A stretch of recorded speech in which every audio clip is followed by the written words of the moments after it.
మాలియాకి వచ్చి 3-4 months అయితే అయిపోతుంది. ఇంక అప్పటి నుంచి అయితే మాలియాకి రాలేదు. ఈ రోజు బీచ్ సైడ్ ఎలా ఉంటుంది ఏంటనేది అయితే మన వ్లాగ్ అనమాట. చూడండి, నేనైతే ఇసుకలో అయితే ఒక గుడి కట్టా. మా ఊరు ఎట్లయితే చిన్నప్పుడు ఇలా గుడులు అయితే కట్టుకుంటా ఉండేది, కింద కాళ్ళు బూట్ చేసేది, అలా చేస్తా ఉన్నాము. మీరు ఎలా ఎంతమంది చేస్తారో కామెంట్ అయితే చేయండి.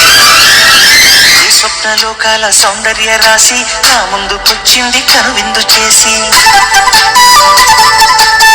నీలి మేఘాల సౌధాలు ఆకాశ దీపాలై నే వేచి ఉన్నా,